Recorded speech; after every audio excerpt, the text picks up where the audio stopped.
Happiness is a study. Happiness is a practice. Happiness is an art. It's not an accident. It's an art. And anybody that wants to can study, practice the art of happy living. Happiness is like culture. Money doesn't make you cultured, but culture is within the grasp of all of us. How much is a book on sophistication in the marketplace? $4,000? No, $40. I'm telling you, in America, everything's available. Everything's within reach. All you have to be is committed to it and make it a study. Culture is a study. Sophistication is a study. It's not an amount. It's not an account. It's a study. Money doesn't make you sophisticated and cultured. I know a guy that's rich. He's a clod.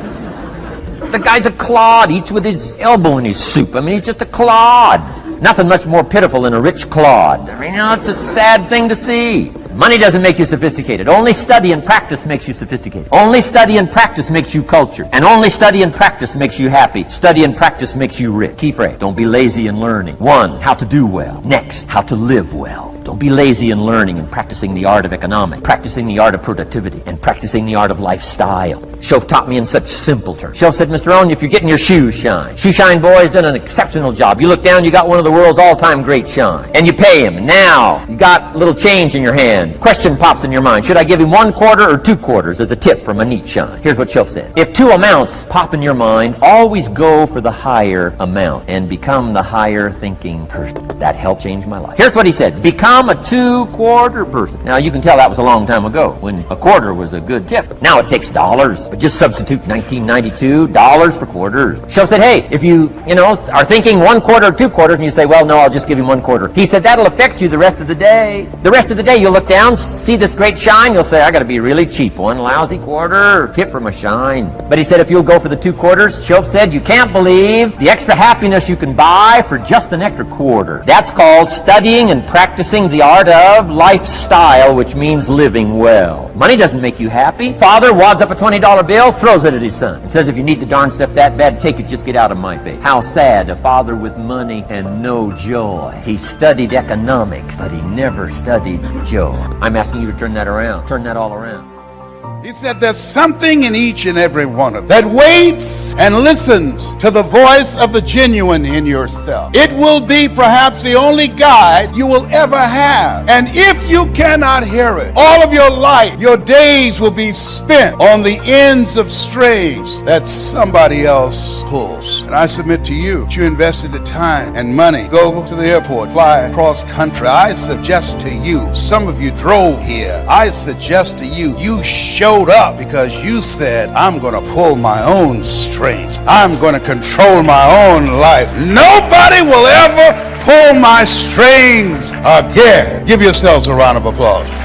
I want you to write this down, Choosing Your Future. It's a program that we've created that's designed to put in place for you to work on yourself. A systematic process that changes your mindset. It's possible, it's necessary, it's you, it's hard, it's worth it, it's done. It's 6 CDs. Repeat after me, please. It's possible. Yeah, see, the easiest thing that I do now is come up on stage and speak. That's easy. But the most difficult thing that I've ever done, and it took me years to do, was to believe that I can do it. To believe that I could stand up and not be afraid and speak from my heart and think and be able to present, to believe that that was possible for me. For 14 years, I didn't do it. Mike Williams said, Les, you can do more than what you're now doing. But I didn't believe it. I just couldn't see myself doing it. I'm saying to you, there's some things that you can accomplish that you can't see right now. My favorite book says, eye has not seen, ear has not heard, nor has entered the heart of mankind what God has in store for you when you're willing to say yes, when you're willing to move forward, when you're willing to come back again and again and again in pursuit of your dream. Life will respond to you. You'll discover some things about yourself. Mindset transformation is very important. Be ye not conformed to this world, be transformed by the renewing of your mind. You don't want to think like everybody else. You want uncommon thinking. Here's the other thing. Expand your skill set. This is the age of what the late Peter Drucker calls the era of the 3 C's. Accelerated change, overwhelming complexity, and tremendous competition. So you have to expand your skill set to stay ahead of technology and cheap labor abroad. When I was a kid, you got on an elevator, I was an elevator boy. What floor, please?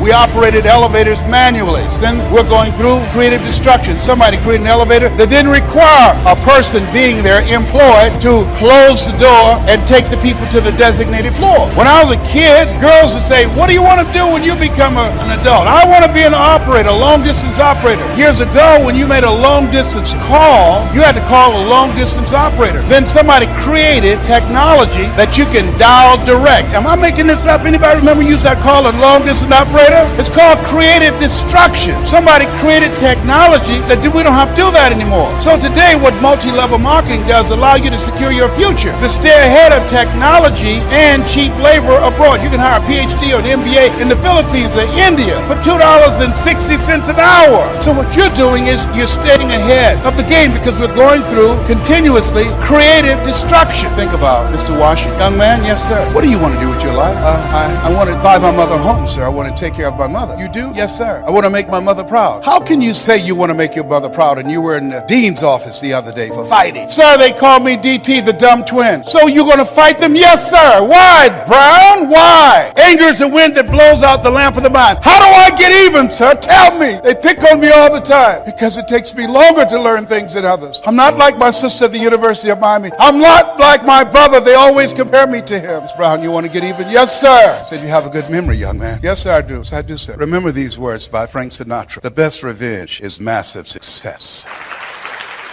Become massively successful. That's how you become even. Thank you, sir. Mr. Brown? Yes, sir. Why did you sign those papers? What are you talking about? You're the first student in special education that was labeled educable mental retarded. Put back from 5th grade to 4th grade. You failed in the 8th grade. I fought for you. I saw something in you. You've got greatness in you. I know you're not as fast as your brother. I know you're not like Margaret Ann, your sister. But there's a hunger in you, sir. And I fought for you to get that, and I saw your name. I couldn't believe it. Well, you signed it to somebody else. Why did you do that? Several teachers met with me and said that you wouldn't be with me at Florida A&M University to help Washington. He said, I didn't make the honor roll at Booker T. Washington High School. I would not make it at Florida A&M. You've been like a father. I never would want to bring embarrassment to your day. Mr. Brown, I know it's hard of you. Once you learn something because of your hunger, got it. You mastered. He said, I don't care what they said. But did you believe that you'd go there and graduate? Be honest with you, sir. No, sir. Whoever recruited you, come involved in their organization. They saw something in you. Whoever asked you to be a part of their team, they saw greatness. You need people in your life who can see things that you can't see. If you want a relationship to last, if you think it's coming to the end, do what you did in the beginning and there won't be an end. Because when you think it's the beginning, you behave differently than the end. The meaning we associate to things controls our entire lives. It's not that your mother or father died that's giving you suffering. Certainly that's painful. It's the meaning you think it shouldn't have happened. When we take control of the meaning, it's the only thing we can control our lives. We can't control events. And we're living now where technology is happening so rapidly. It's magnificent what it does for our lives. But we all know with that technology, our psychology is not developing as rapidly. And as a result, the world's changing. And there are a lot of us that have learned to engage with technology and use it to maximize, most people in this room. There's lots of people who use technology to disengage, to be harmful to themselves and to other people. It's not a one-way street. So I'm interested in how to maximize the psychology side, and that's why I'm sharing this with you. So you can increase both your leadership skill, but who do you have to lead first to be effective, my friends? Who? Yourself. And so good to see what's controlling you. Well, what I'm focusing on is controlling me. You can focus on something and make yourself crazy. You can focus on something and make yourself great. In this moment, you could be worried about Ebola, because we all know it's coming.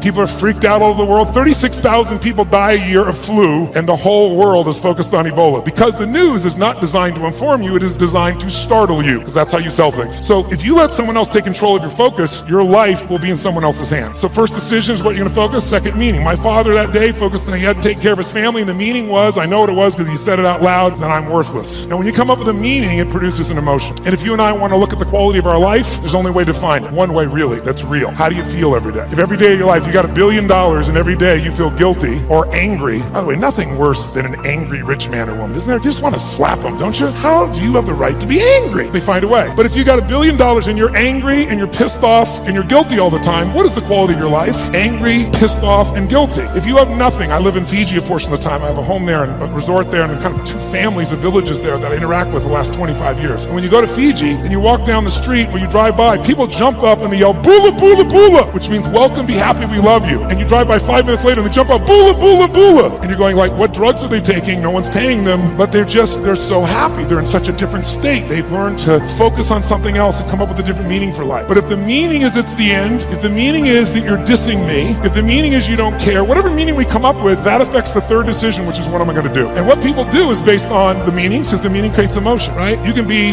miserable no matter what you have, and you can be euphoric having nothing. We all know it's true. In fact, is it possible to learn to let, for example, all hell could be breaking loose around you, and you could just be sitting in a chair in this centered space, all hell breaking loose, and you could still feel great? Is that possible? Yes or no? Yes or no? Sure, but you and I live in a Western culture. Well, if you sit and bliss out, people come and take your furniture. So we have to be good at not only controlling the internal world, but our external world. And that's shaped by what we do. And what people do is based on their emotions and also their role models.